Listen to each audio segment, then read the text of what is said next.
Okay, but the people like Apostle Prophet who are concerned with Islam, I think they're looking at us and like, you guys are like wasting time.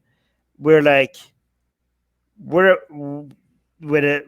I mean, Islam is like such a major threat that none of these discussions are going to matter if Islam takes over, right?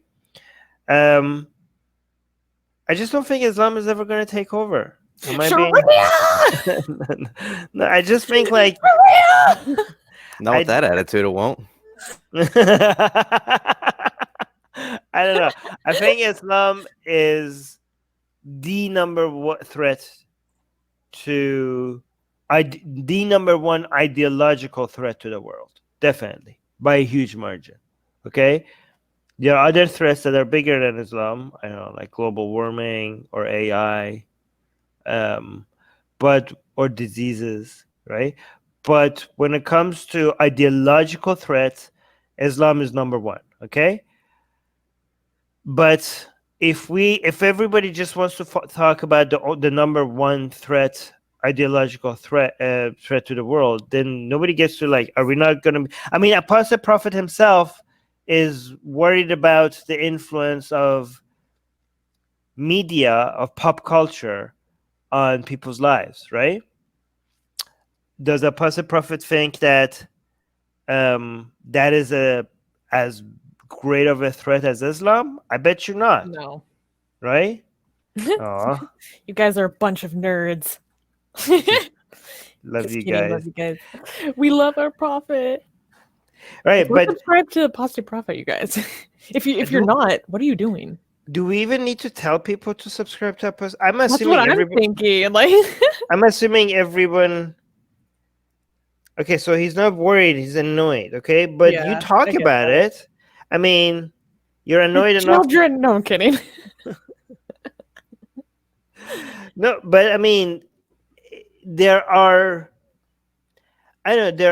like communism is a threat, I think, to the world, right? Yes. Are we not going to talk about it because Islam is the greatest threat to the world ideologically, right? And also, it really depends on the location as well. Like, I think, for example, I don't know if Apostle Prophet agrees with this or not.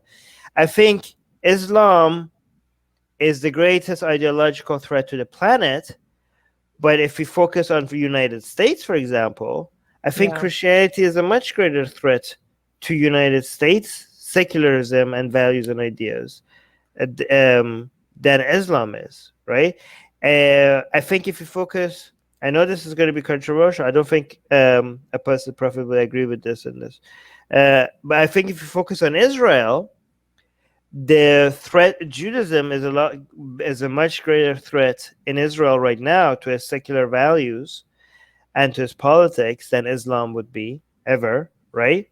If you focus on India, for example, I think the Hindutva ideology is a greater threat to India right now than Islam is. Like, it's right? It's Hinduism. Yes. So these are greater threats in these countries than Islam. Globally, Islam is the greatest threat by a huge margin. But I don't think that, I mean, if we all want to talk about the greatest threat and only the greatest threat, then nobody would be able to have any conversation about anything else, right? I mean, do we go to people who are like, when people come to me, when I go attack Christianity, right? Wait, globally the greatest threat is quite He's right. It's the wet ass P word.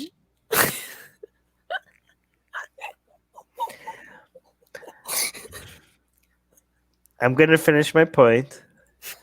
Okay, we don't. If an activist in Spain, okay, is Susanna, are you with us? Okay, if an activist in Spain goes out and tries to fight against abuses against pets, right? They're like, a lot of pet owners are abusing their pets. And this activist, she really cares about this. In Spain, for example, I'm just randomly coming up with an activism and a country, okay? And she is like, I'm going to dedicate my life to saving pets from abusive owners. Do we go to this do we go to this owner and say, dude, what about Islam? Like, why do you highlighting and this issue, whereas when we need to worry about Islam? Islam is like a much more significant cost to society than some pet owners abusing their pets. That doesn't make any sense. We don't do that, right? We say like, oh yeah, this is a worthy cause. Good luck to you. But all of a sudden, when we like, guys, Christianity is a major threat. Christianity is ruining people's lives. Is it ruining people's lives as much as Islam? No, not even close. But for some reason, when we talk about the way Christianity is ruining people's lives, people come to us and be like, well, Islam is much worse. Like, okay, God, yeah, it is. But this is also important. I mean, the idea of believing in God as a whole, not just God, even in Buddhism and Hinduism, believing that you get a second shot at life, that idea as a whole is extremely dangerous. Yeah.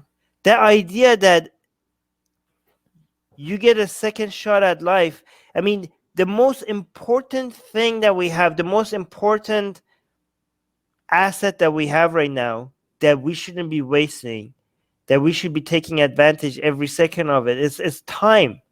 Given that we're not going to get any of it back ever, right? The fact that knowing that this is the only shot that you get at happiness is a very important information that most people need to be clear about. That there's no do-overs.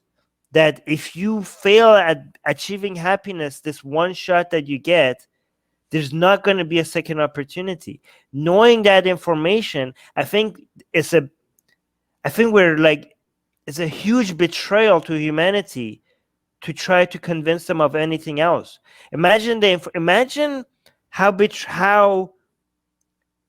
of a stab in the back you would feel like it is to a whole bunch of people if you felt that it wasn't important for you, if they all of a sudden get convinced that this is the only shot at life that they get, and they realize that you knew this and you didn't feel that it's important for you to tell them that. Like literally, I basically caused someone to apostatize today. And today? They were like, basically, yeah. And they were like, I can't believe that I spent so much time on this. And what you're telling me is that it's not true. I'm like, wait, from what religion? Islam. Okay, no, you're okay. That doesn't help my case. Okay. Oh, wait, I gotta go. My little brother's here. I'll come back if I can. Okay. So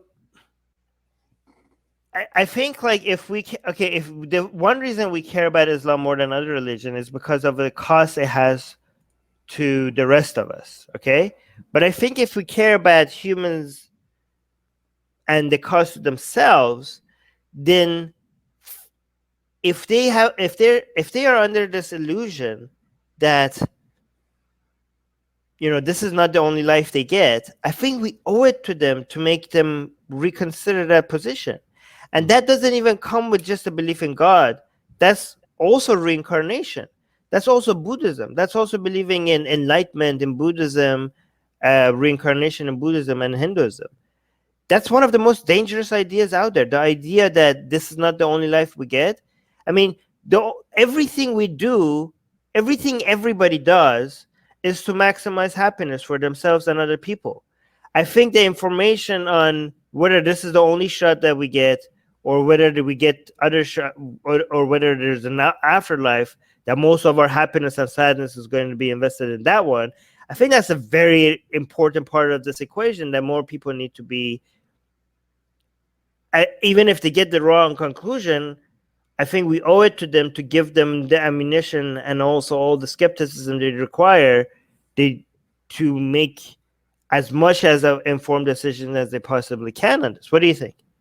Yeah, that's the selfless part of anti-theism, where a lot of people who think of anti-theism and think about prominent anti-theist leaders, they usually speak in the language of these people are causing harm to us, or something close to that. But I think we can actually make really strong arguments using the same logic that you did. Whereas what happens if someone loses the belief that there is a second chance, that they're going to be able to see their family in the afterlife? What happens to the amount of time that they spend with their family now? What happens to the amount of chances that they take in life? Those are things Right. that are going to be increased, amplified. When I lost my faith and I no longer believed that I was going to see my family in the afterlife and that this was all they have, my parents are pretty old, unfortunately. They had me pretty late. So I don't have that much longer with them. And if I still believed in religion, if I still believed in an afterlife, I wouldn't be spending anywhere near as much time I am with them now than I would be if I believed in an afterlife. So losing my faith, and we can even like use this as an argument to people individually, you would probably enjoy your life now much more than you think so. Sure, it's a band-aid that you're going to rip off, and realizing that everything that you learned, that you've known for your entire life is wrong really hurts. And it really is a kick in the balls. I mean, at least it was for me when I first realized it. But I promise you later on, it's going to be so much better. Your life is going to be so much better. You're no longer going to have moral dilemmas. Like, is playing Grand Theft Auto sinful? You're no longer going to think silly things like those. And you're also going to be able to spend so much time now with your family. You're going to be able to appreciate things now way more than you otherwise would have. At the very least, that's what happened to me. So I think that is an argument. The one that you laid out is a pretty good one, and it's an important one, and it's one that not many people use, because most people say, oh, religion is harmful to society for yada, yada, yada. But very rarely will you focus on the actual individual in the way that you focus on the individual. So I think that's really good.